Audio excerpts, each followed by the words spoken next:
Privilégio grande estar entre amigos.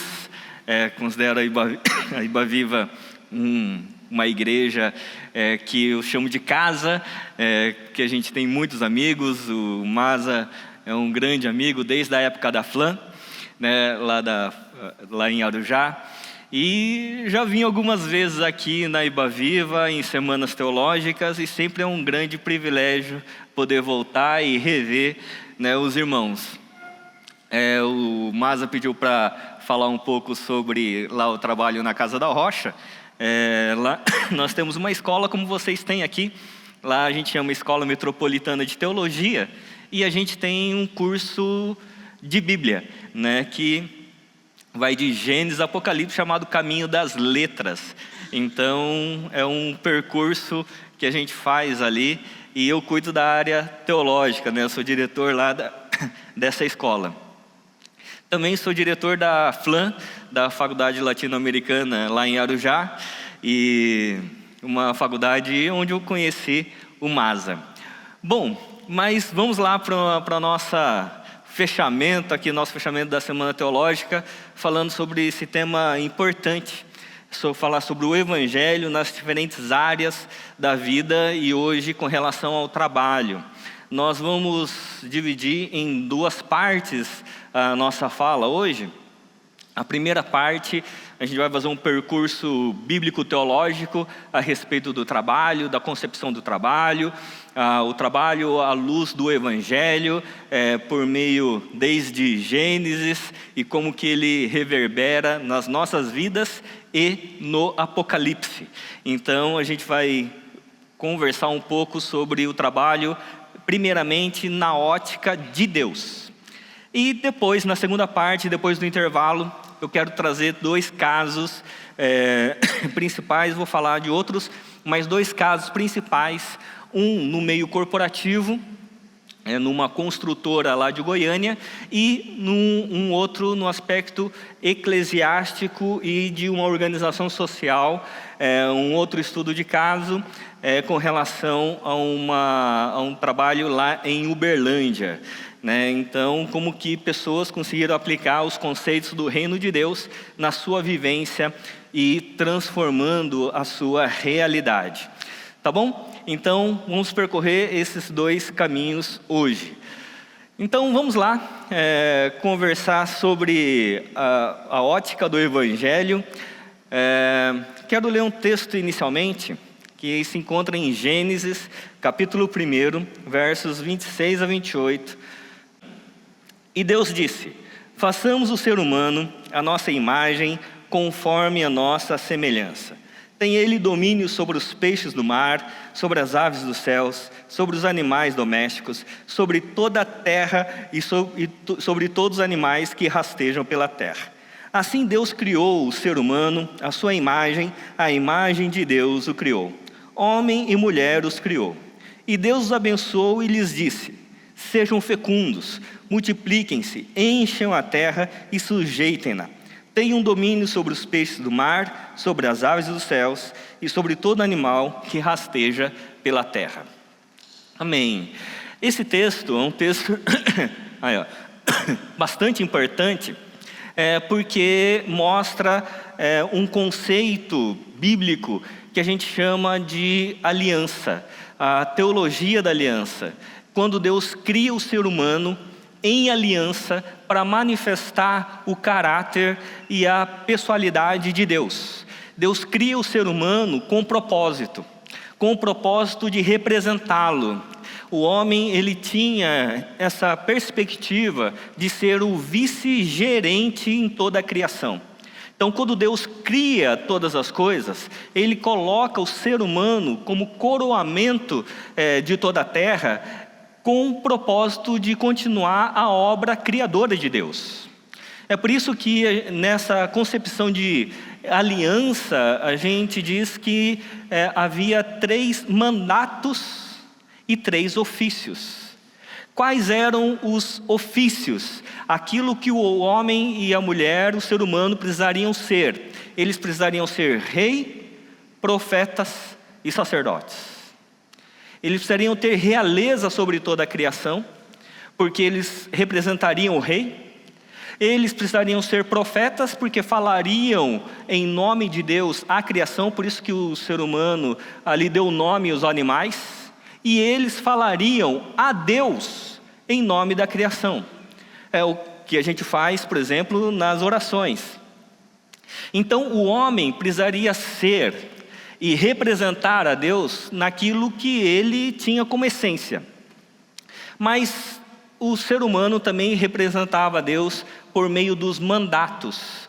E havia 3 mandatos: o espiritual, social e o cultural. Enquanto os ofícios tinham a ver com aquilo que o homem era, aquilo que o homem deveria ser a partir de Deus que era, os mandatos tinham a ver com aquilo que o homem deveria fazer a partir daquilo que Deus havia colocado para ele fazer, para ele realizar. O mandato espiritual tem a ver com o fato de nós termos sido criados à imagem e semelhança de Deus.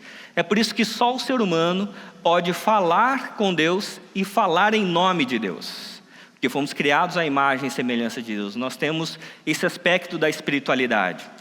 O segundo é o mandato social, que nós fomos criados para crescer e multiplicar. O homem é um ser social. O homem foi criado para se relacionar. O homem foi criado para viver em comunidade. E isso é importante porque quando a gente olha para Deus, Deus ele é uma comunidade. Deus é um nós e não um eu. Por isso que quando Deus vai criar o ser humano, Ele diz: façamos o homem a nossa imagem, conforme a nossa semelhança. E quando você abre as primeiras palavras de Gênesis, Deus já se revela como um Deus trino. Porque Deus revela primeiro quem Ele é, para depois revelar o que Ele faz. Então, quando Deus fala lá em Gênesis capítulo 1, verso 1, Ele diz assim: no princípio criou Deus os céus e a terra. E o verso 2, que a terra era sem forma e vazia, havia trevas sobre a face do abismo, e quem pairava sobre a face das águas? O Espírito de Deus. E o verso 3 vai dizer: disse Deus, haja luz, e houve luz. E quem é esse do verso 3? Jesus. Como é que a gente sabe que é Jesus? Porque lá no Evangelho de João, no capítulo 1, verso 1, vai dizer que no princípio era o verbo, ou a palavra criadora. No princípio era o verbo estava com Deus e o verbo era Deus. Então a palavra criadora do verso 3 era Jesus. E aí a gente vai ver no verso 14 do capítulo 1 que nós vimos a sua glória, glória como do unigênito do Pai. Então o que acontece é que nós temos essa perspectiva social de que nós só somos completos quando somos quando estamos em comunhão. É por isso que a igreja não é um ajuntamento de vários eus, mas é um nós, como vai dizer o Paulo Júnior, né? É um nós em movimento, refletindo o caráter do nosso Criador, de um Deus trino. Mas vai ter o terceiro mandato. Então o mandato espiritual tem a ver com Deus, nosso relacionamento vertical. O social é o nosso relacionamento horizontal uns com os outros. E o terceiro mandato, que é o mandato cultural, que tem a ver com toda a obra criada de Deus. E o trabalho que nós vamos conversar hoje está dentro do mandato cultural, da ordenança que Deus deu ao ser humano ao criá-lo, dele ter domínio sobre toda a criação. É por isso que vai dizer: tenha domínio sobre os peixes do mar, sobre as aves do céu, sobre toda a terra. No capítulo 2 vai dizer para nós cultivarmos e guardarmos o jardim de Deus. Então Deus nos criou com um mandato de trabalho, a gente chama de mandato cultural. A nossa responsabilidade com relação a toda a obra criada, para que nós prossigamos naquilo que Deus quer fazer no mundo, naquilo que Deus quer gerar de vida na sociedade. Então, inicialmente, é importante a gente entender que nós temos 3 ofícios e 3 mandatos. Os 3 ofícios têm a ver com o que nós somos. O que nós somos? Rei, profeta. Quem é rei, profeta e sacerdote? Todos nós. Amém? Amém? Todos nós temos realeza, todos nós temos ofício profético e todos nós somos sacerdotes. É por isso que a palavra de Deus vai dizer que nós somos um reino de sacerdotes. Mas temos os 3 mandatos, aquilo que nós fazemos, que é o mandato espiritual, social e o cultural. E aqui é importante a gente compreender que Deus nos dá a ordem para desenvolver esses 3 mandatos conjuntamente, para que a gente seja bem-aventurado. A gente não vai considerar agora, mas, por exemplo, no Salmo 127, vai dizer que o homem feliz, o homem bem-aventurado, é aquele que teme ao Senhor e anda nos seus caminhos. O homem feliz é aquele que come do fruto do seu trabalho, né, do trabalho de suas mãos, com dignidade. E o homem feliz é aquele que tem a sua esposa e os seus filhos ao redor da mesa. Os 3 mandatos, o espiritual, o social e o cultural. Então, quando a gente começa a conversar sobre isso, uma questão a gente precisa tentar compreender de forma mais clara, né, com relação a nossa vivência, cumprindo com o mandato cultural e com a nossa realeza sobre toda a criação. Como é que nós fazemos a relação entre a fé cristã e o mundo dos negócios? Como é que a gente concilia isso? E a gente precisa compreender que nós, como sociedade ocidental, nós fomos criados e formados com um pensamento greco-romano. E a Bíblia, ela é num outro paradigma, num paradigma judaico-cristão. Qual que é a diferença? É que o pensamento greco-romano, ele dividia o mundo em 2 esferas. O mundo objetivo e o mundo subjetivo. O mundo da natureza e o mundo da graça. E aí, essa concepção, esses 2 mundos, essas 2 esferas de realidade, ela foi transposta para o mundo eclesiástico, para o mundo religioso, teológico. E quando se fez a síntese entre o pensamento grego e o pensamento religioso, então nós começamos a ouvir na igreja aquela história assim, do mundo eclesiástico, que a gente chama de sacro, e o mundo de fora da religiosidade, que a gente chama de profano. Então, a gente passou a viver entre 2 mundos, o mundo sacro e o mundo profano. Ou, antigamente se falava o mundo da igreja, ou a igreja e o mundo. E aí a gente tinha livros que eram da igreja e livros que eram do mundo. Músicas que eram da igreja e músicas que eram do mundo. Né? Eu lembro que quando eu me converti, aos 15 anos de idade, um adolescente que gostava de rock, continuo gostando de rock até hoje, né? Mas eu tinha coleção de CDs, numa época que CD era muito caro. E aí eu tinha CDs de várias bandas, né, da Nirvana, Guns N' Roses, tinha Metallica, e eu fazia coleção. E aí quando eu me converti, o meu pastor falou assim: Fábio, agora você tem que dar um passo de fé. Falou assim: é mesmo? O que precisar fazer eu faço. Você vai ter que acabar com os seus CDs. Aí eu falei assim: por quê? Porque isso é música do mundo, agora você é de Deus. E aí falou assim: mas você não pode dar para ninguém, porque o que você não quer para você não pode dar para os outros. Você vai ter que dar uma marretada em todos eles. O que eu fiz? marretei todos os meus CDs. Porque era do mundo. Era música do mundo. E agora eu só podia ouvir música que era da igreja. Ler livros que eram da igreja. Quem já viu isso? Todos nós, né? Então, por quê? Porque nós fomos formatados a pensar em duas esferas. A esfera da igreja e a esfera do mundo. O que começou a acontecer ao longo do tempo? Começou a acontecer que o mundo corporativo, o mundo dos negócios, o mundo do trabalho, não tinha mais a ver com a fé. Porque era a nossa vida de segunda a sexta. Nossa vida com Deus era de sábado e domingo.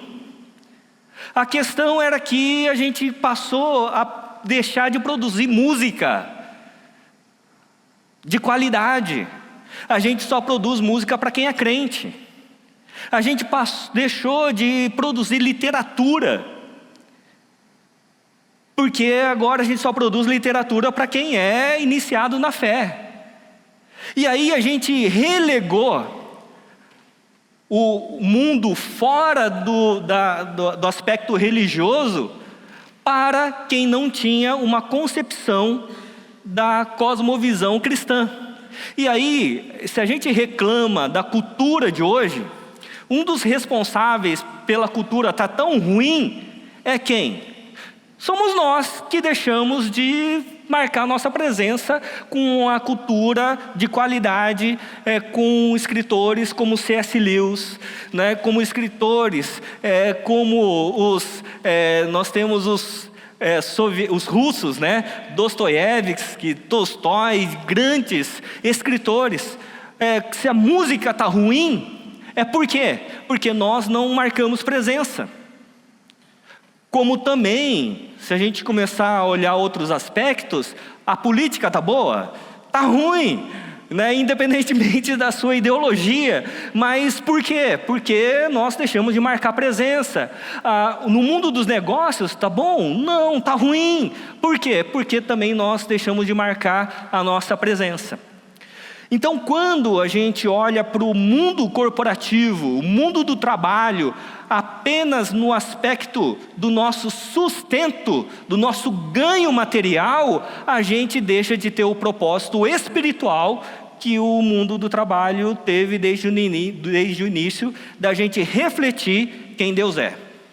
Porque agora a gente vai para o mundo do trabalho para tentar ter uma consciência e uma identidade de quem eu sou, e não de refletir quem eu sou. É por isso que no nosso mundo ocidental, a sua funcionalidade vem antes da sua pessoalidade. Por exemplo,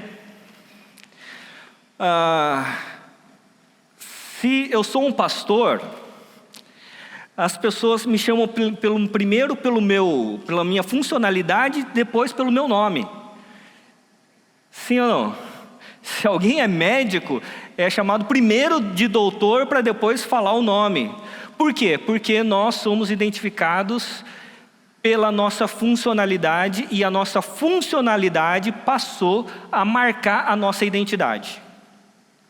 Então, quando alguém pergunta quem você é, a primeira coisa que vem à mente é você dizer o que você faz. Sim ou não? Mais do que isso, a nossa funcionalidade, ela foi marcando também as nossas conquistas. Foi marcando também o nosso grau de abrangência e profundidade de conquista. E aí, quando você trabalha, muitas vezes você trabalha para se destacar naquilo que você ganha e naquilo que você conquista. Você conquista, pode ser títulos ou ganho financeiro. Porque como a sua identidade não provém mais de quem Deus é, agora a sua identidade tem que advir do que você faz ou do que você tem. Porque você precisa ser alguém na vida. E aí, se você quer ser alguém na vida, você precisa marcar a história e marcar a sociedade por aquilo que você faz ou pelo quanto que você ganha. E não por quem de fato você é a partir do Deus que é. Então, o que acontece é que quando a gente olha para toda a história, a gente percebe um Deus que está em movimento. O Mazar, e vocês já devem estar cansados, né, de ouvir sobre o que é uma metanarrativa, ou a grande história, né, que a Bíblia Sagrada, ela conta uma grande história ao longo do tempo. Então, as concepções lá de Gênesis 1, porque a gente tem 4 capítulos na Bíblia sem pecado, Gênesis 1 e 2 e Apocalipse 21 e 22, aquilo que Deus proveu de consciência em Gênesis 1 e 2, ela vai percorrer a Bíblia toda, até Apocalipse 21 e 22. Então, o trabalho, essa consciência de quem nós somos por meio dos ofícios e do que nós fazemos por meio dos mandatos, ele vai continuar ao longo de toda a Escritura Sagrada. Com uma diferença. A diferença é que nós temos o princípio perfeito em Gênesis 1 e 2, porque é um mundo sem pecados. Quando vem a queda, o pecado, a entrada do pecado, a partir de Gênesis 3 até Apocalipse 20, nós vamos ter o processo de redenção daquilo que foi deturpado em Gênesis 3. Então, o mandato espiritual muitas vezes foi deturpado, e o Zé falou sobre isso aqui ontem, né, sobre como que o aspecto religioso ele foi deturpado. A gente vai ter a cultura sendo deturpada, e o Gerson Borges falou isso no primeiro dia, né? A leitura do Evangelho foi deturpada, e o Maza falou sobre isso, e o mundo do trabalho também. Então, nós estamos nesse processo de rever e redimir o nosso processo de trabalho, a nossa vida produtiva. E aí o Tim Keller ele vai dizer o seguinte nesse livro, Como Integrar Fé e Trabalho. O trabalho não é primordialmente algo que fazemos para viver, mas algo que vivemos para fazer. Ele é ou deveria ser a expressão plena das habilidades do trabalhador, o meio pelo qual se oferece a Deus. Então, o trabalho não deve ser encarado como o nosso meio de sobrevivência, apenas do ganho financeiro. Porque se você encara o seu trabalho apenas por aquilo que você ganha financeiramente, e não naquilo que você produz de consciência na sociedade, talvez você possa estar prostituindo os dons que Deus te deu. Porque quando a Bíblia fala sobre prostituição na Bíblia, muitas vezes a gente pensa apenas no aspecto da sexualidade.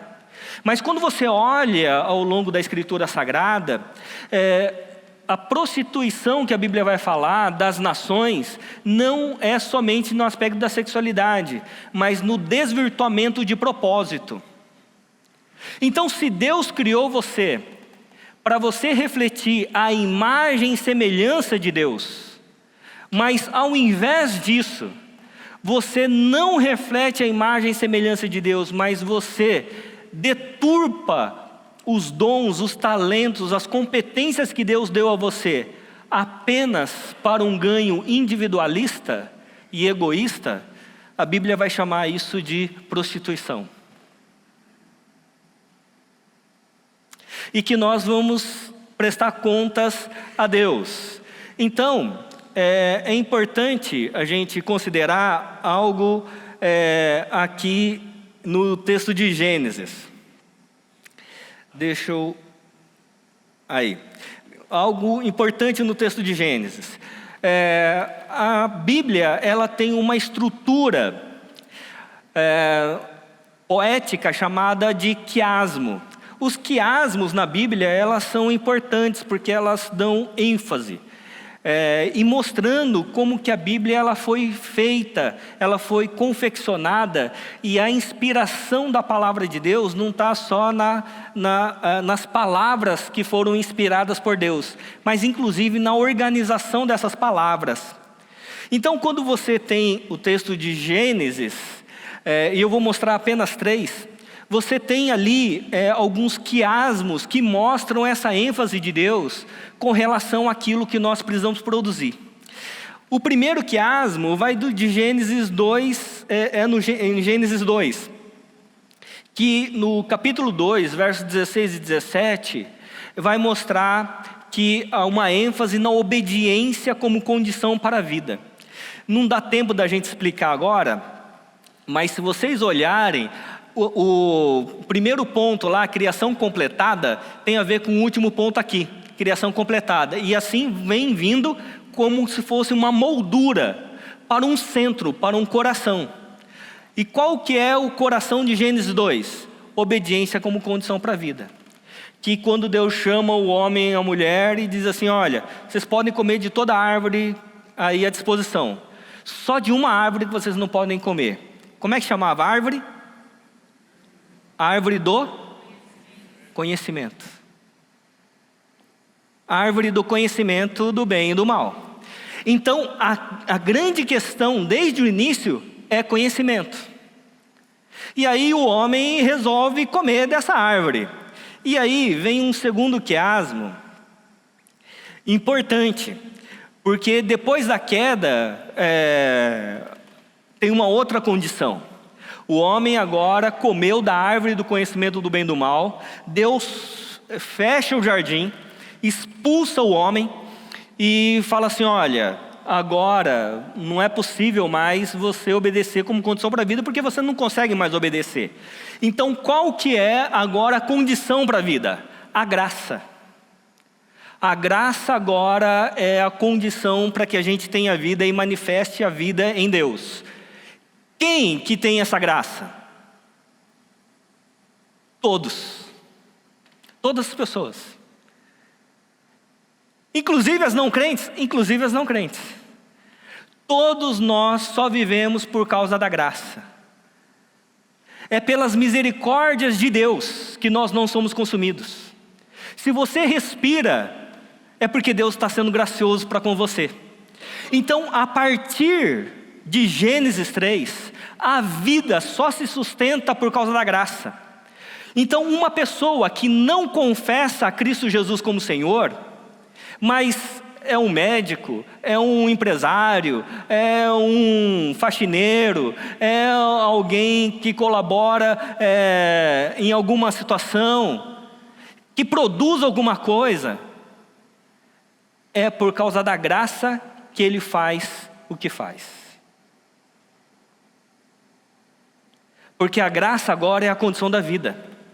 Então todas as pessoas, elas são movidas pela graça de Deus, e não pela ausência de Deus.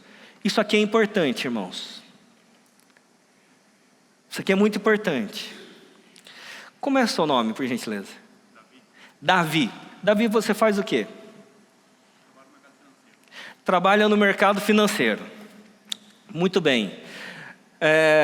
E aí eu preciso conversar com o Davi. Quando eu converso com o Davi sobre o mercado financeiro, eu estou falando sobre o que ele conseguiu fazer na vida, ou sobre o que Deus graciosamente concedeu que ele fizesse? Para nós é o que Deus concedeu que ele fizesse.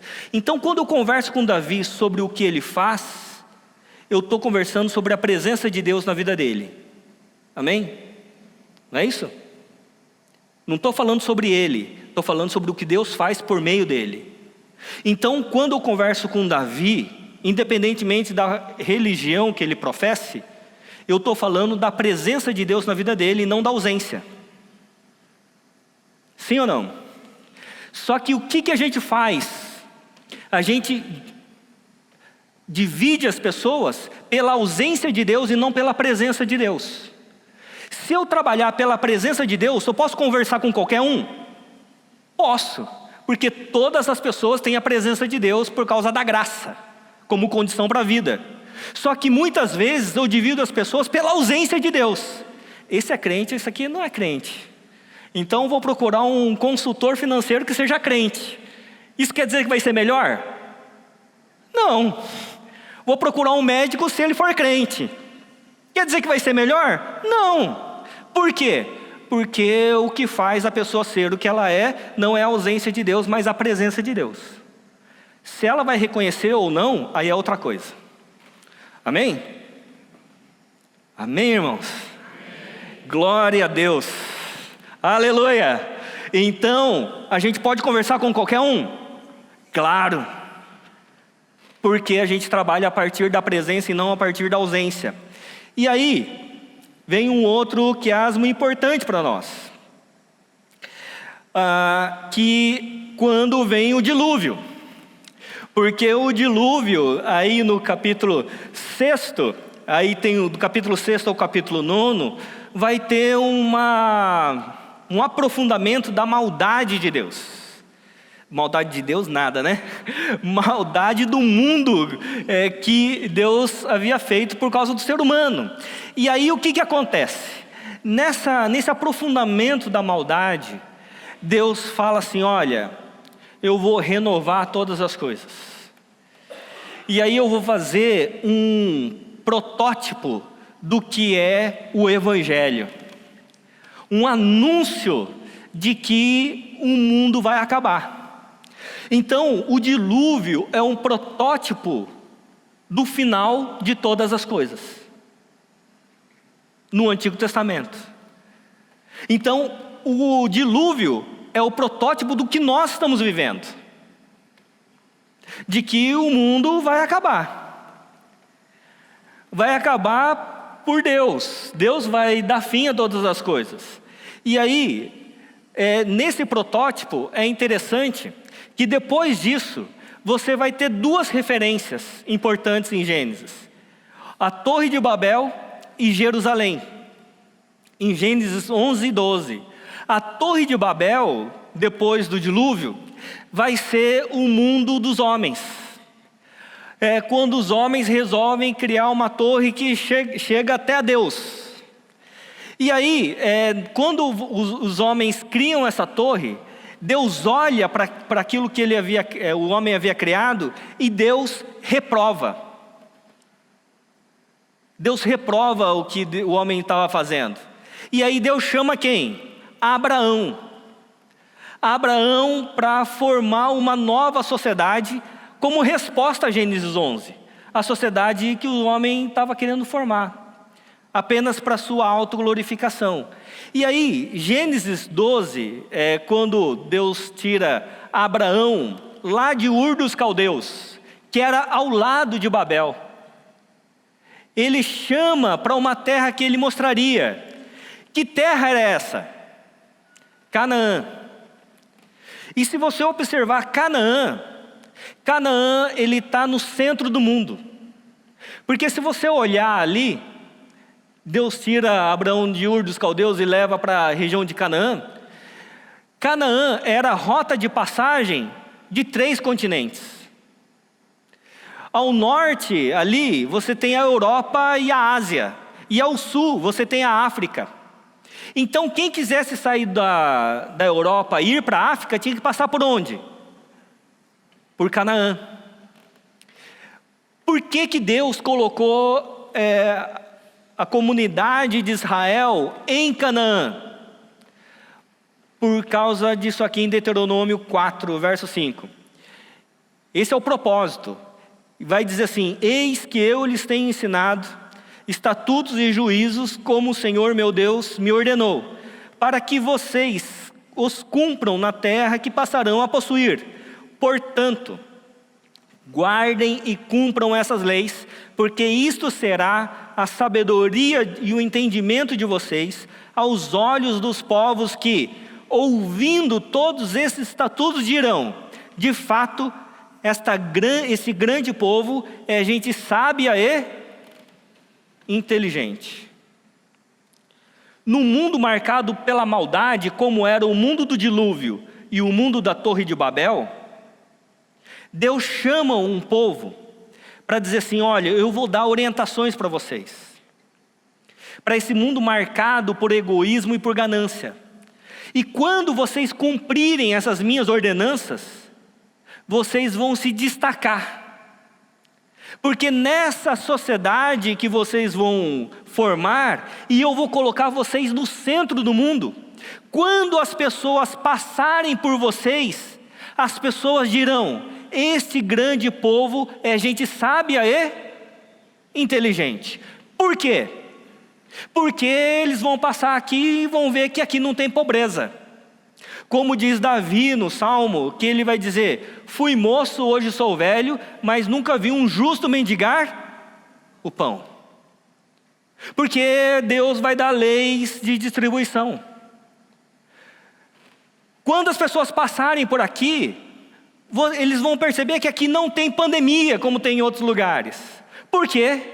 Porque quando alguém ficava doente e ficava com alguma dificuldade ou alguma doença contagiosa, o que a lei dizia?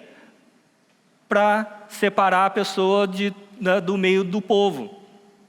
E aí você tinha leis cerimoniais, religiosas, né? Você tinha leis civis, você tinha leis sanitárias, você tinha leis sociais, você tinha leis jurídicas, de organização de sociedade.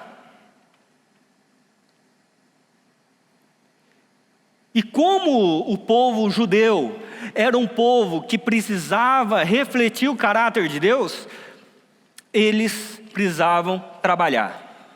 E havia uma lei específica para trabalho. Qual que era a lei? Trabalharás 6 dias e descansarás o 7º. A lei do 7º dia não é do descanso, é do trabalho. Porque na lei fala assim que o que precede o 7º dia do descanso é o quê? 6 dias de trabalho. Só tem direito ao 7º dia de descanso quem trabalha 6. Então trabalhará 6 dias.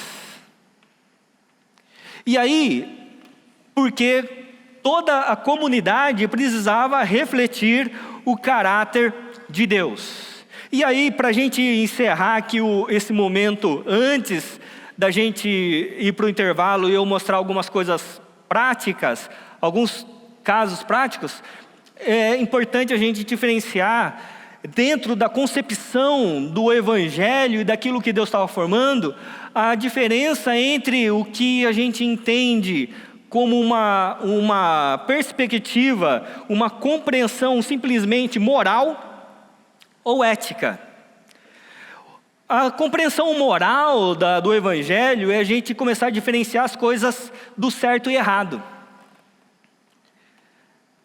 E a compreensão ética é da gente fazer a diferenciação entre o que é bom e é mal. Então, por exemplo, Mateus 5,16 vai dizer assim: assim brilhe também a luz de vocês diante dos outros, para que vejam as boas obras de vocês, que vocês fazem, e glorifiquem o Pai de vocês que está nos céus. Deus não fala para a gente mostrar as obras certas. Fala para a gente mostrar as nossas boas obras. E qual que é a diferença disso? É que muitas vezes, o que a gente fala de um certo, nem sempre é bom. E muitas vezes, um errado, nem sempre é ruim. Então, deixa eu falar isso aqui com muito temor, viu, irmãos? Assim, chamando a maturidade espiritual de cada um. É possível Deus fazer algo errado? Então, tinha um rei lá no Antigo Testamento, um rei que ele fez algo que a Bíblia chamava de abominável. O que era abominável? Oferecer o próprio filho em sacrifício de um ídolo. Então, oferecer em sacrifício, um filho em sacrifício, era algo abominável, segundo a lei, inclusive de Deus. Ok? Sim ou não? O que o nosso Deus fez com Jesus? Ofereceu seu filho em sacrifício. Mas se isso foi ruim ou foi bom?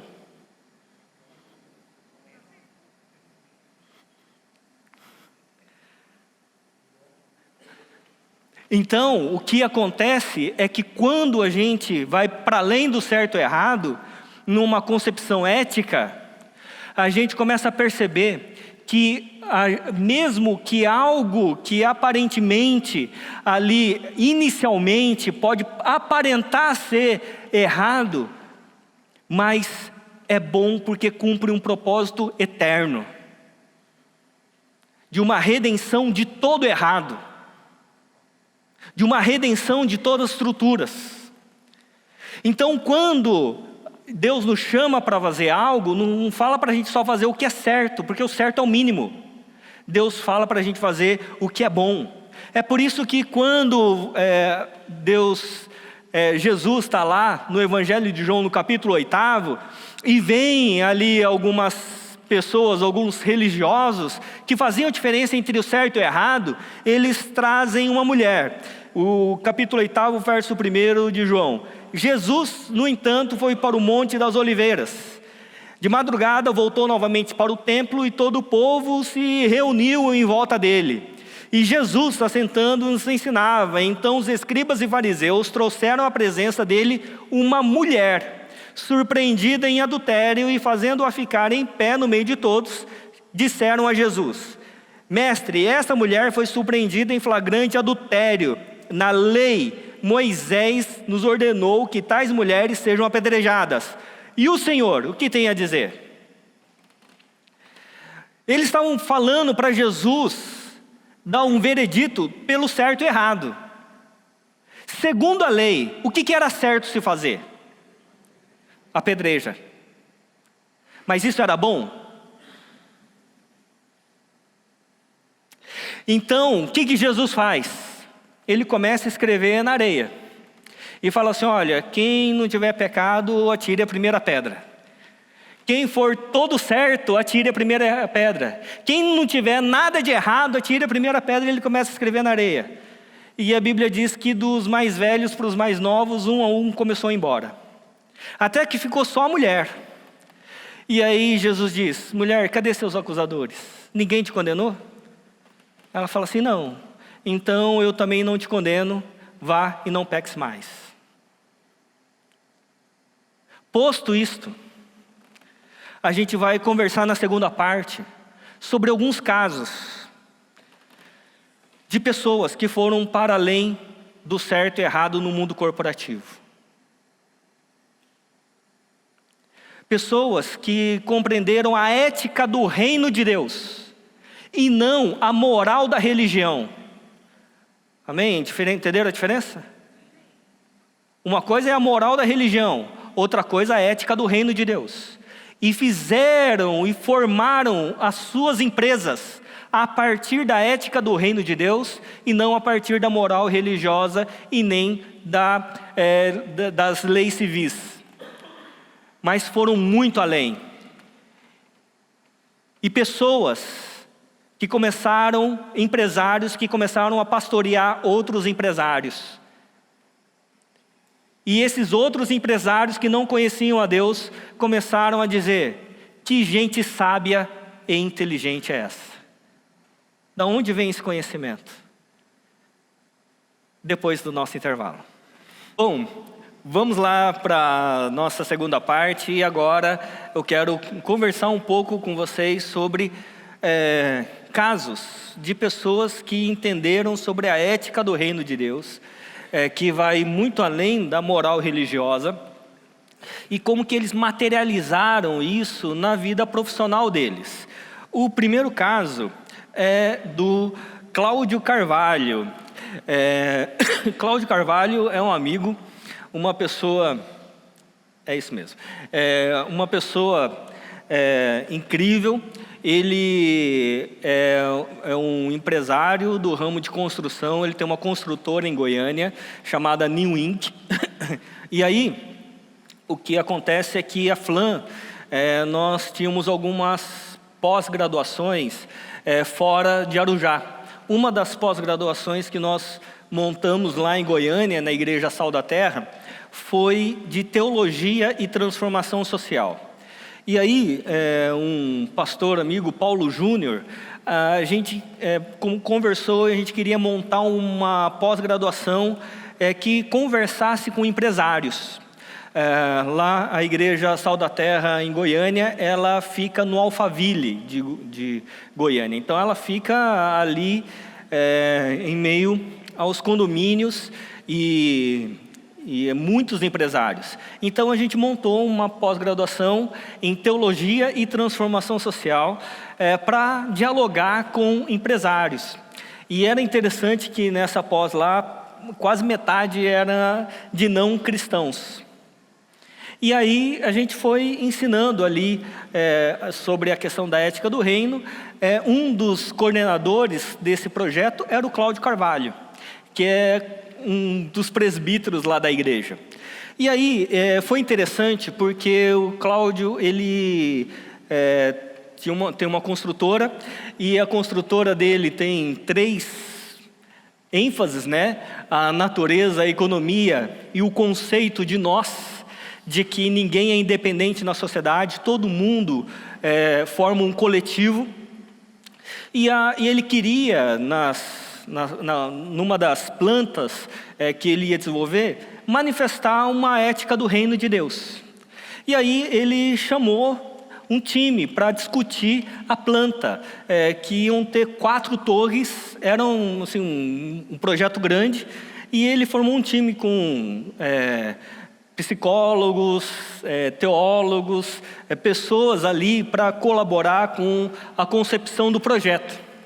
E aí, nesse desenvolvimento, a empresa dele resolveu ter 3 processos importantes, 3 bases importantes. A primeira precisava ser economicamente viável. Economicamente tinha que parar em pé. A segunda precisava ser ecologicamente sustentável. E a terceira, socialmente responsável. E a partir disso, começou a discutir então a construção dessa planta para manifestar não somente um negócio, mas também que fosse sal da terra e luz nesse mundo. Bom, o que aconteceu? O projeto ele foi se desenvolvendo, ele foi tomando corpo, e algumas soluções começaram a surgir.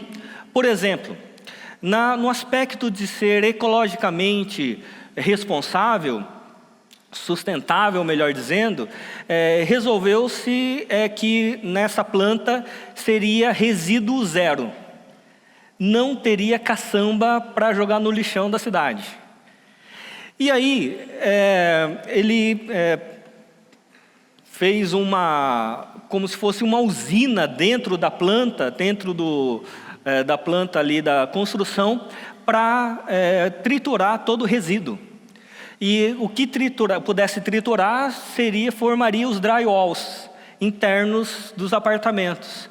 E o que não triturasse, ferro, as outras coisas, ele venderia e teria um dinheiro nesse sentido.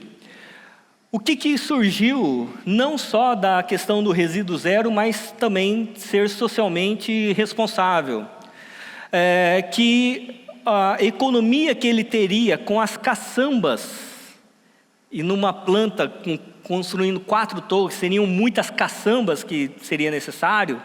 O que ele economizaria com as caçambas e também com a venda dos resíduos, ele reverteria em casas para os funcionários, para os colaboradores. E ele fez isso. Ele começou a não só fazer bem para o meio ambiente, mas fazer bem para os seus colaboradores.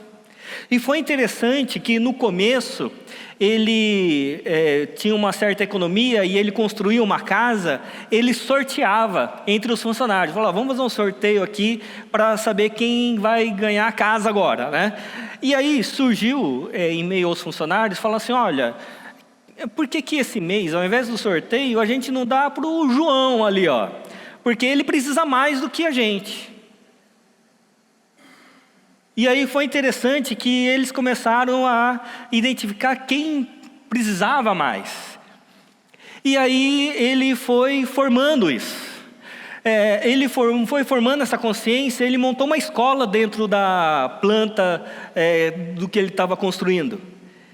E hoje tem 8 engenheiros que trabalham na empresa dele, que antes eram pessoas quase sem estudo, mas que ele formou ali dentro da planta que ele foi formando.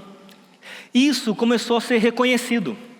É aquela foto ali, está até meio desfocado, porque eu peguei da internet, porque aquela foto é quando ele ganhou o prêmio da revista Exame. Essa foto é da revista Exame. De empresa mais sustentável do Brasil de médio porte. Ele ganhou prêmios além da revista Exame, do Banco Santander, de empresa mais sustentável no mundo. Ele foi sendo reconhecido, ele ganhou a certificação do Sistema B, que é uma das certificações mais difíceis de se ter. Uma empresa que faz bem para o mundo, para a sociedade. E é interessante porque o Cláudio Carvalho, ele nessa consciência de que a empresa precisava refletir o CPF, e não o CPF refletir o CNPJ. Deixa eu falar de novo. Na consciência que a empresa, o CNPJ, precisava refletir o seu CPF. Ou seja, a empresa era fruto da identidade dele, e não ele, fruto da identidade do CNPJ. Porque hoje a empresa tem visão e missão e valores. Sim ou não? E muitas vezes você tem vários CPFs que refletem a identidade do CNPJ. Ele falou assim, não, tem que ser o contrário. A empresa tem que refletir os meus valores. E aí ele começou a desenvolver essa concepção. E aí eu fui quando terminou de construir esse prédio, essas torres. E dentro do que foi construído, ele construiu também dentro ali das plantas uma escola para os moradores. Ele foi construindo coisas que ia muito além do que era o necessário para ele, do que foi contratado. Por quê? Porque ele não fez só o certo. Ele fez o que era bom. Porque se ele fizesse só o que era certo, talvez o lucro dele fosse até muito maior. Mas ele fez o que era bom. E porque ele decidiu fazer o que era bom, ele começou a ser reconhecido internacionalmente como uma construtora de médio porte que começou a se destacar entre os grandes. E aí o que a gente pode falar assim, uau, ele encontrou um caminho para ganhar dinheiro. Ele encontrou um caminho para se destacar, para ter um diferencial. E foi interessante que eu ia frequentemente para Goiânia, né? Nessa época eu dava consultoria lá para a igreja. Aí eu estava lá, ele marcou uma conversa com outros construtores, com pessoas de outras empresas, concorrentes. E aí tinha um aspecto que a gente chamava de concorrência do reino. Já viu concorrência do reino ou não? Ninguém? Porque quando a gente fala da palavra concorrência, é que a gente corre contra, não é isso? Alguém é do mesmo ramo que eu, tem que correr contra ou tem que ganhar do outro. Mas o termo concorrência é correr com. E aí ele chamou os concorrentes dele e falou assim: olha, deixa eu falar qual tem sido o meu diferencial. O que me fez mudar a minha mente? E ele começou a falar assim, que nenhum dos empresários do ramo de construção tem problema com dinheiro. Mas todos têm problema com propósito. Qual é o legado que vai ser deixado? E ele começou a dizer que ele foi despertado para deixar um legado para a sociedade. Que ele quer construir casas que as pessoas, ele possa passar com os filhos e dizer: aqueles prédios, Deus me deu a possibilidade de construir. E não desviar, porque ele não tem certeza se os prédios são bons ou não.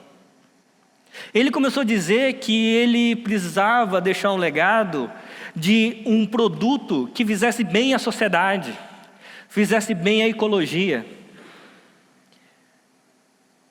que fizesse bem para si. E ele começou a falando do Evangelho. E aí foi interessante que numa hora lá, um dos empresários falou assim: mas você ganhou todos esses prêmios, por que você está compartilhando isso com a gente?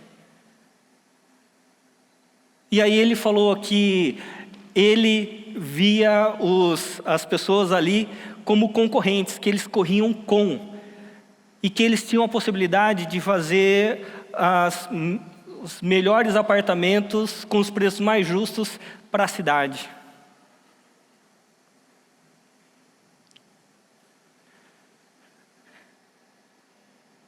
Isso é evangelho. Isso é evangelho. Então, quando a gente começa a olhar uma pessoa que começa a ter a consciência da ética do reino de Deus, e começa a pensar e falar assim: como é que eu vou manifestar o reino de Deus através do que eu faço? Porque o que eu faço tem que refletir quem eu sou, e quem eu sou tem que refletir quem Deus é em mim. Porque eu tenho ofícios para representar. Eu tenho uma realeza, eu sou profeta, eu sou sacerdote da terra. Eu tenho mandatos que eu preciso manifestar, de espiritualidade, de sociabilidade, de olhar o outro não como aquele que eu corro contra, mas aquele que eu corro com. Porque se eu ajudar os outros empresários no ramo que eu trabalho a crescerem, todo mundo cresce, todo mundo ganha e a sociedade ganha. Para que à medida que a gente se una, as pessoas possam passar perto de nós e dizer assim: ali vai um povo de gente sábia e inteligente. Eles estão encontrando soluções no mundo de ganância. Da onde vem essa inteligência?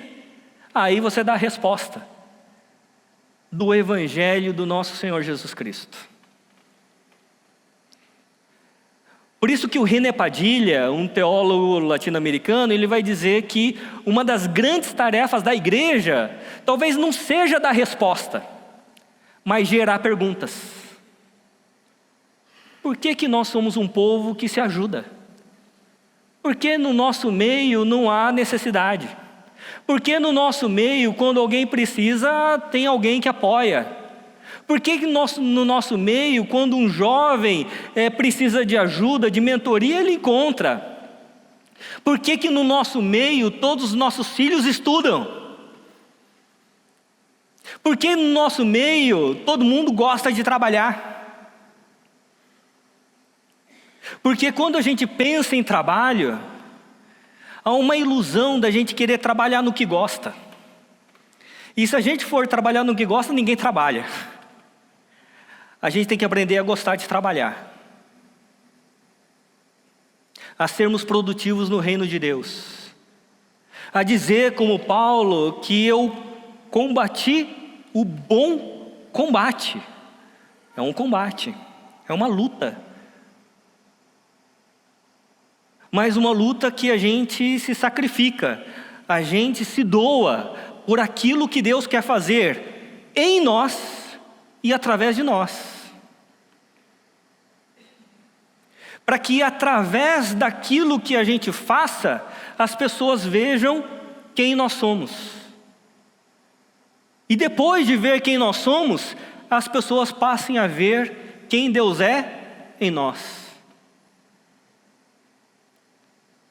Então, o Cláudio Carvalho é um presbítero que entendeu como manifestar o reino de Deus na sua empresa.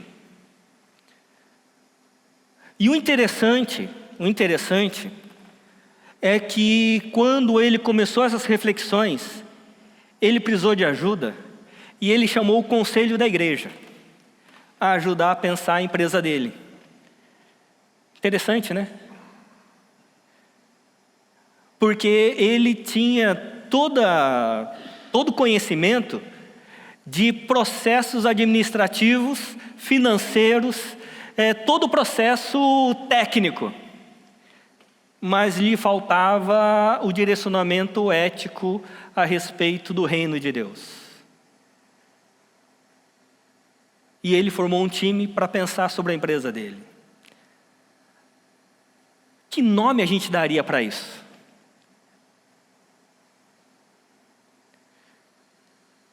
Discipulado? Pode ser?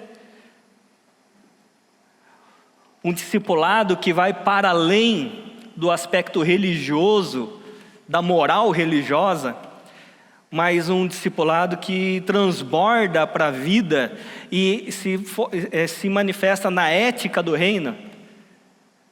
Porque quando a gente pensa em discipulado, a gente pensa no quê? Ensino religioso.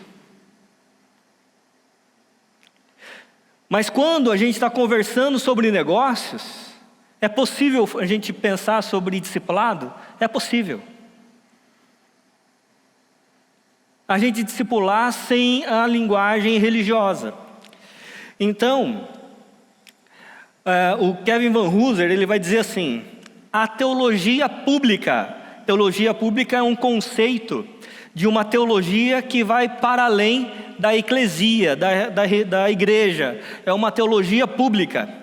A teologia pública deve empregar formas de discurso e argumentos que são, em princípio, inteligíveis e aceitáveis para todos, independentemente da religião ou da falta dela. A teologia pública é um discurso com conteúdo teológico destinado ao público em geral. Então, mesmo que a gente fale sobre negócios, o que está por trás daquilo que a gente está falando? A nossa cosmovisão e a nossa ética do reino de Deus.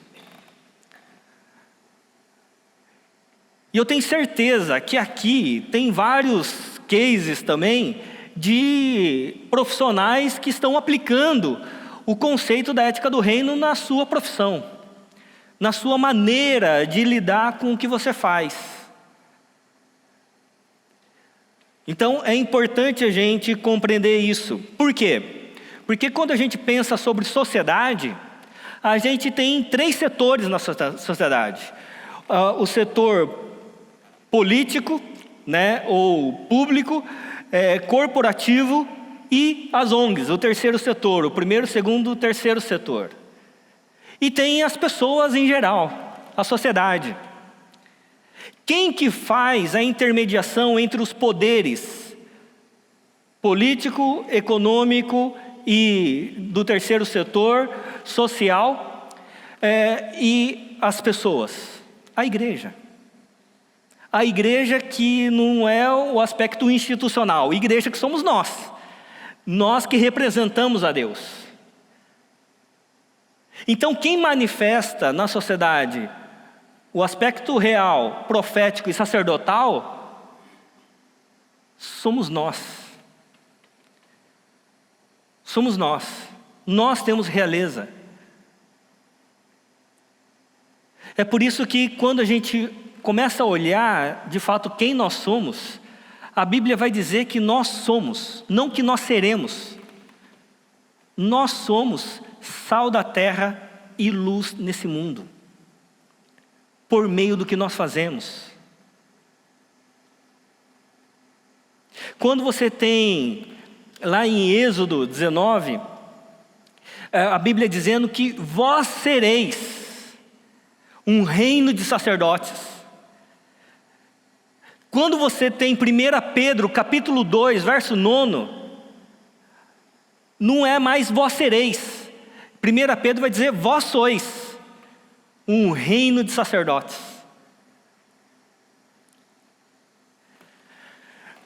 E aí, eu quero citar um outro caso, além do aspecto corporativo, um aspecto eclesiástico, que em Uberlândia.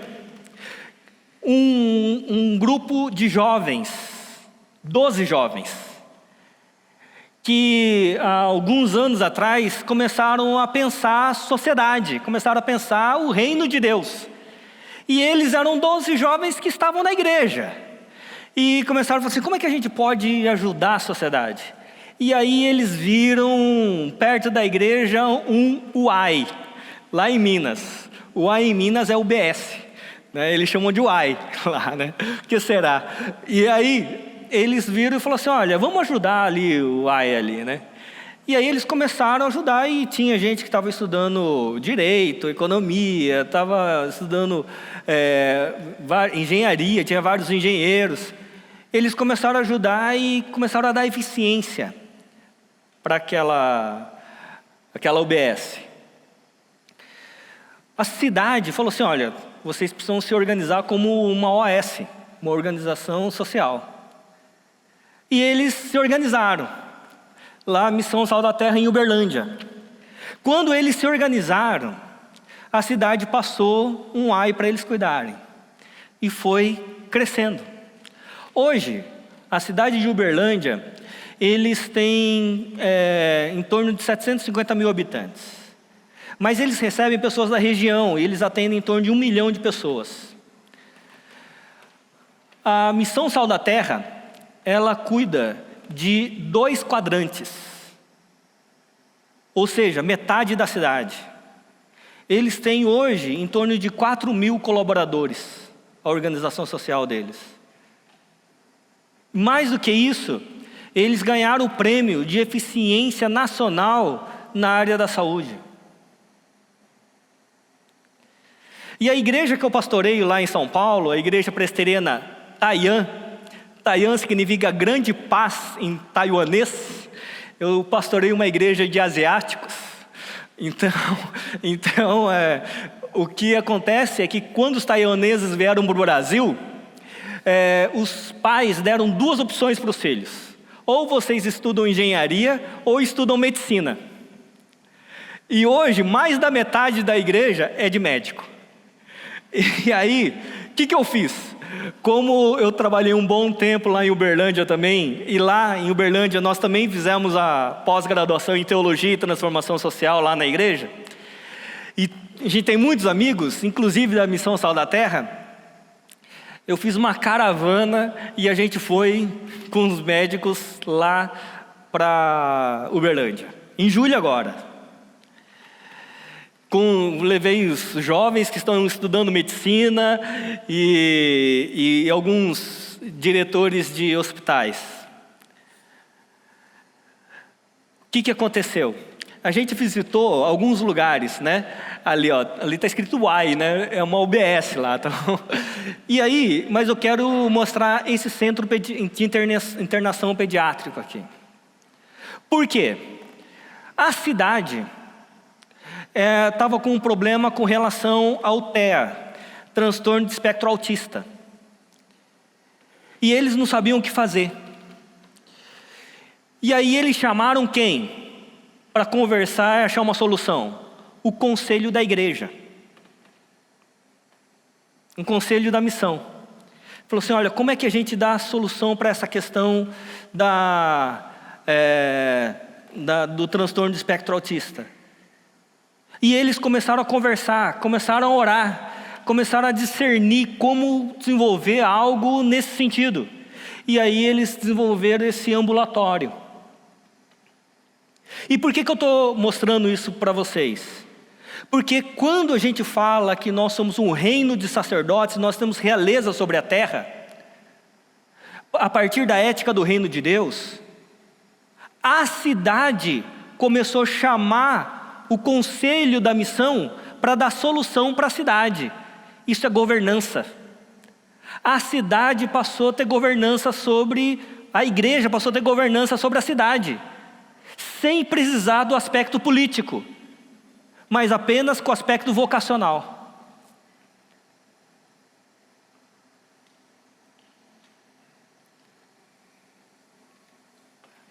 Amém, irmãos? E se vocês quiserem conhecer, a missão Sal da Terra está de portas abertas lá. Então eu levei 50 jovens lá para conhecer lá a missão. E aí, um aspecto que eu estava esquecendo de falar, é que na igreja lá tem muitos diretores de hospitais, e que inclusive trabalham em organizações sociais. Quando eles viram os hospitais geridos pela missão, eles falaram assim, isso aqui parece particular, isso aqui não parece público. Uma das coisas que chamou a atenção foi que, como é uma organização social da igreja, que não tem fins lucrativos, então todo o recurso eles vão reinvestindo para melhorar a qualidade.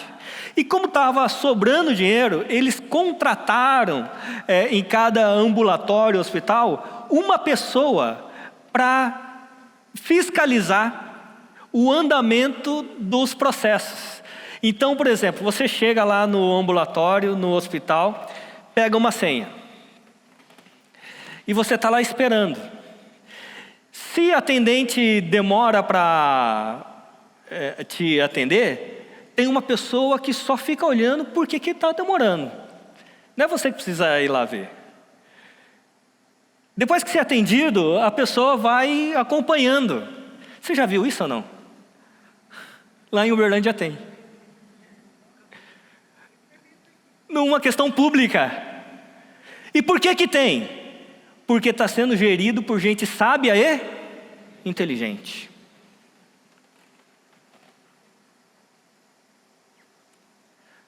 Então, quando o nosso trabalho não é apenas para o nosso ganho financeiro, mas para a promoção do reino de Deus, a gente vai marcando a história de fato com a luz de Cristo e com o sabor do Evangelho. Por isso que o Byung-Chul Han, um filósofo coreano, num livro muito famoso chamado Sociedade do Cansaço, ele vai dizer que a sociedade atual, embora ganhe muito dinheiro, embora tenha muitas condições, embora tenha muitas possibilidades de comprar o que se quer, está cada vez mais cansada, cada vez mais esgotada, cada vez mais em burnout. Porque o problema não é o excesso de trabalho, é a falta de propósito. E ele vai dizer que o projeto de vida, que é apenas de ganhar dinheiro, que é apenas de conseguir criar uma identidade a partir do que se faz e do que se tem, é um projeto que se tornou em projétil contra si mesmo.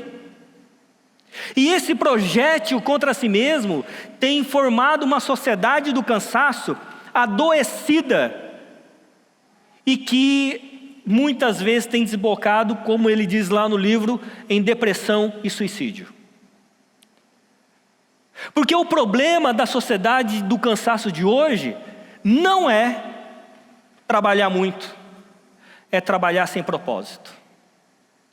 Porque quando você trabalha com propósito, você pode trabalhar até muito, ganhar pouco e que você continua motivado.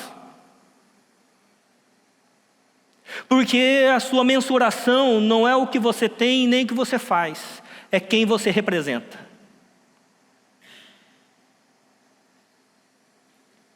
É por isso que você tem na igreja aqui de vocês, pastores, que trabalham muito, ganham pouco e continuam motivados. Amém? Porque se não for a graça de Deus, se for mensurar pelo ganho financeiro e quanto se trabalha e quanto problema tem que resolver, meus irmãos, ninguém seria pastor. Mas por que tem gente que fala assim, não, eu vou dedicar a minha vida para ser um sacrifício vivo, santo e agradável a Deus. Vou desgastar, ou como diz Paulo, vou esmolar a minha vida em prol do que eu faço.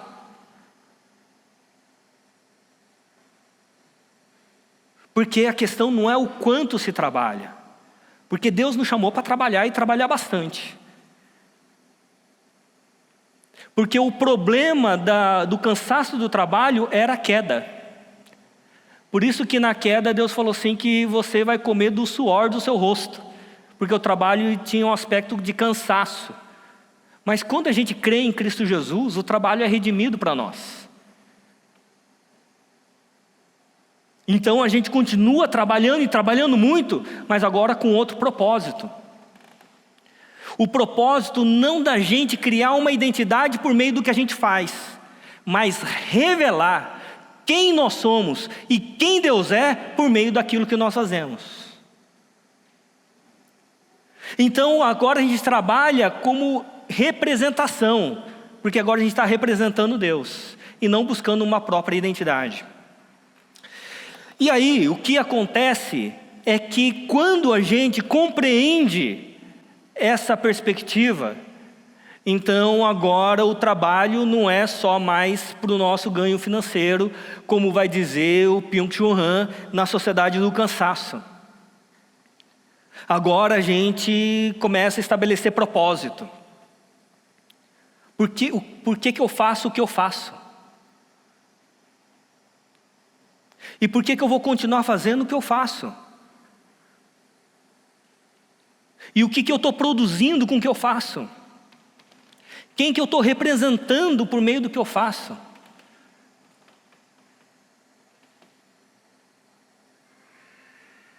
Um dos filmes que me marcaram nos últimos tempos é um filme chamado As Confissões de Schmidt.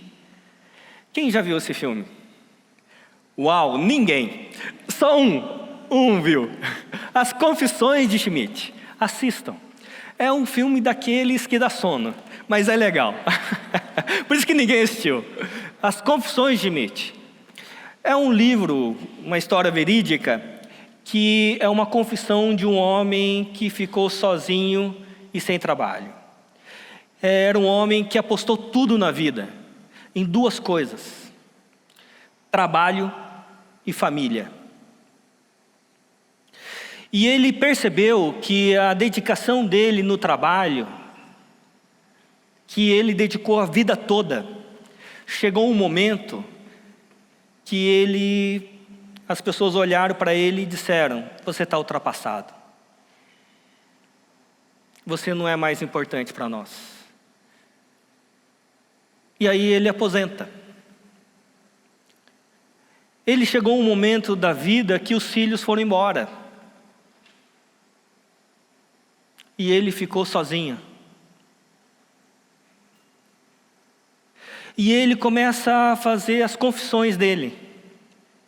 Se a vida dele valeu a pena. Porque tudo aquilo que ele construiu,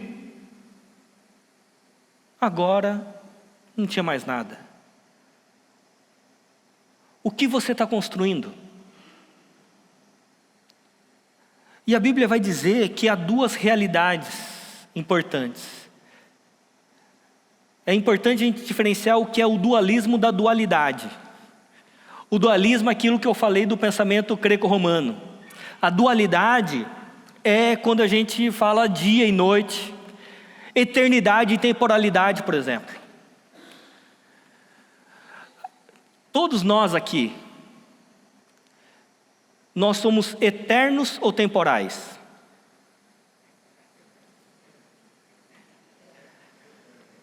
Você é eterno ou temporal? Somos eternos. Ninguém mais é temporal. Porque o que é temporal vai ficar aqui. Nós somos eternos. O que nós construímos e produzimos nessa terra não é para essa temporalidade, é para a eternidade. É por isso que Paulo, em 2 Coríntios 4, os versos 16 a 18, ele vai dizer a razão pela qual ele não desanima. Ele vai dizer, por isso não desanimamos. Pelo contrário, mesmo que o nosso homem exterior, o nosso corpo temporal se corrompa, contudo o nosso homem interior vai se renovando de dia em dia, porque a nossa leve e momentânea tribulação produz para nós eterno peso de glória acima de toda comparação, não atentando nós nas coisas que se veem, mas nas que se não veem, porque as que se veem são temporais, e as que se não veem são eternas. Então agora nós não trabalhamos mais para as coisas temporais, nós trabalhamos agora para as coisas eternas. E é nesse sentido, e já indo para o final, que lá em Apocalipse vai dizer sobre a queda da Babilônia. Lembra lá no início que eu coloquei sobre a Torre de Babel e Jerusalém? Ao longo de toda a Bíblia, Babilônia e Jerusalém, elas vão brigar. Desde Gênesis 11, 12. Porque no Antigo Testamento, a Babilônia vai vencer Jerusalém. A Babilônia vai levar cativo Jerusalém. Mas no Novo Testamento, Jerusalém vence a Babilônia. E Apocalipse 18 mostra a queda da Babilônia. E Babilônia agora já não é mais um espaço geográfico, não é uma cidade, é um estilo de vida. E um estilo de vida à procura de ganho financeiro. E aqui mostra a queda da Babilônia e no que as pessoas dedicaram a vida, das coisas mais importantes para as menos importantes. Então olha só o que o texto diz. Apocalipse 18, os versos 9 a 13. Os reis da terra, que com ela se prostituíram. Lembra que prostituição não é só sexualidade. Prostituição é desvirtuamento de propósito. Lembra disso? Então, os reis da terra, que com ela se prostituíram e viveram em luxúria, ou em outras versões diz excesso de luxo, vão chorar e se lamentar por causa dela, quando virem a fumaça do seu incêndio. E conservando-se de longe, com medo do seu tormento, dizem: ai, ai de você, grande cidade, Babilônia, cidade poderosa, pois em uma só hora chegou o seu juízo. E por causa dela choram e pranteiam os mercadores da terra, aqueles que só viam lucro, porque ninguém mais compra a sua mercadoria. E aí da mais importante para menos importante: mercadoria de ouro, de prata, pedras preciosas, de pérolas, de linho finíssimo, de púrpura, de seda, de escarlate, e toda espécie de madeira odorífera, todo gênero de objeto de marfim, toda a qualidade de móvel, de madeira cara, de bronze, de ferro, de mármore, canela de cheiro, especiarias, incensos, perfumes, mirra, vinho, azeite, boa farinha, trigo, gado e ovelhas, e de cavalos, de carruagens, de escravos, e por último até almas humanas. O que você faz impacta na vida das outras pessoas. O Luiz Felipe Pondé, ele tem um artigo quando ele fala sobre o nazismo, e ele vai fazer uma análise sobre as pessoas comuns que viveram na Alemanha nazista. E é interessante que ele vai dizer assim, que uma pessoa que trabalhava num escritório naquela época, para o nazismo, talvez nem tivesse consciência o que era nazismo. Ele sabia que ele tinha que preencher alguns papéis, e ele nem ligava que papéis eram aqueles. Ele só levantava pela manhã, era uma sociedade cristã. Ele levantava pela manhã, tomava café com a sua família, talvez fizesse uma oração pela manhã com os filhos e ia trabalhar. Preenchia os papéis e ia embora para casa descansar. Sem ter a consciência do que ele realmente fazia. E aí no texto, o Luiz Felipe Pondé, ele vai dizer que muitas vezes nós fazemos as mesmas coisas, todos os dias, sem saber e ter a correta compreensão do impacto que isso causa na sociedade como um todo. E mais do que isso causa na eternidade. Então o nosso trabalho não é só um trabalho. É a nossa maneira que nós manifestamos a graça e a glória de Deus. Ou que nós manifestamos a prostituição e a luxúria.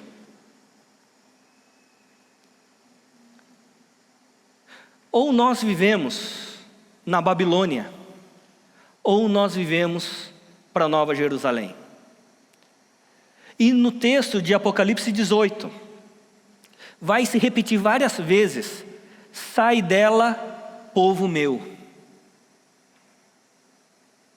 Sai dela, povo meu. Sai de onde? Dessa concepção de apenas dedicar a sua vida para um ganho financeiro. Comercializando tudo e comercializando todos.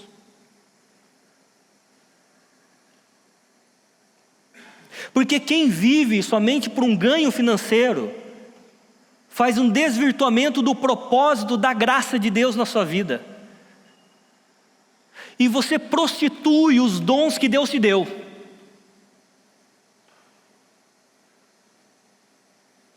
Jesus Cristo, nosso Senhor, morreu e deu a vida por você, para que a sua vida seja diferente. Para que através dos dons, talentos, vocação, relações, você manifeste a realeza do Rei dos Reis. Você manifeste a graça do Senhor Jesus Cristo. E através daquilo que você faz com excelência, as pessoas olhem para você e digam: ali vai uma pessoa sábia e inteligente. Porque ele não faz o mínimo necessário para o ganho máximo possível. Ele faz o máximo possível, mesmo que ganhe o mínimo.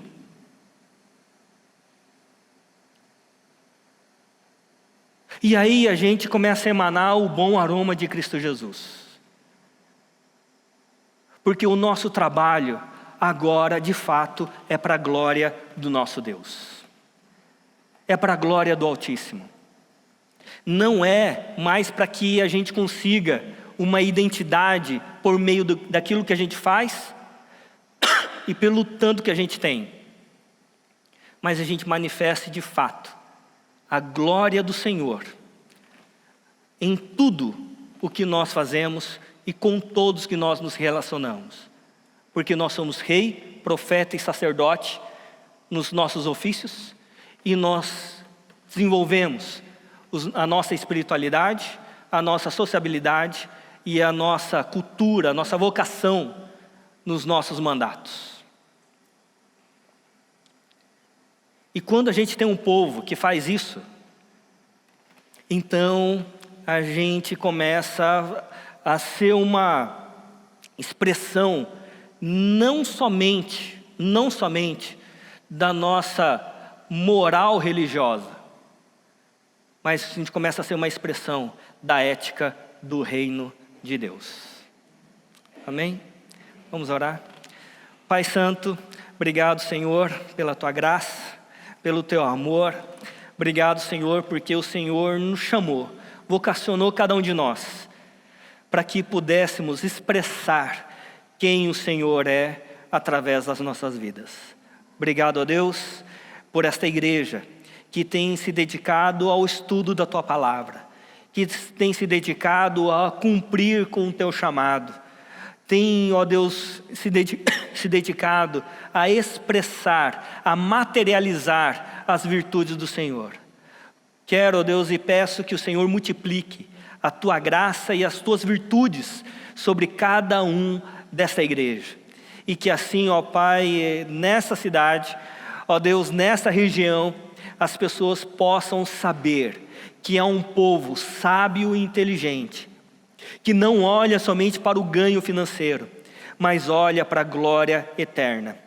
Em nome de Jesus, que nós oramos gratos. Amém.